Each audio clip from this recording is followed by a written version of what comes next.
Un document en linéaire A, non encore déchiffré, raconte la véritable histoire du prince Minotaure. Quoi qu'en disent les racontars ultérieurs, il était bien le fils du roi Minos et de Pasiphae. L'enfant était naissant, mais avec une tête anormalement grosse, ce que les devins prirent pour un signe de future intelligence. En fait, en grandissant, le Minotaure s'avéra être un demeuré, robuste et un peu mélancolique. Le roi décida d'en faire un prêtre.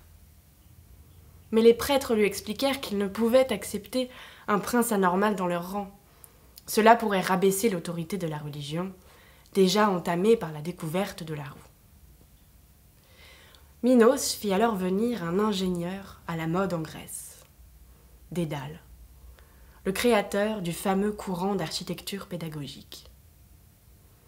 C'est ainsi que le labyrinthe fut construit.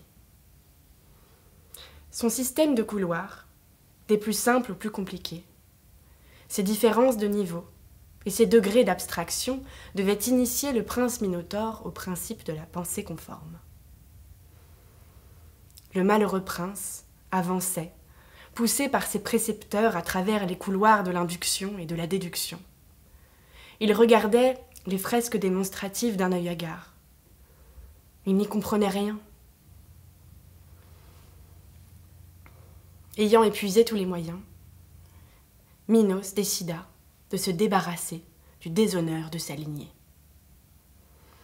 Il fit venir, toujours de Grèce, célèbre pour ses hommes talentueux, un habile meurtrier, Thésée. Et Thésée supprima le Minotaure. Sur ce point, le mythe et l'histoire coïncident. Thésée revient par le labyrinthe, abécédaire devenu inutile. Il porte la grande tête sanglante du Minotaure aux yeux écarquillés, où subsiste un premier frémissement d'intelligence, d'ordinaire, fruit de l'expérience.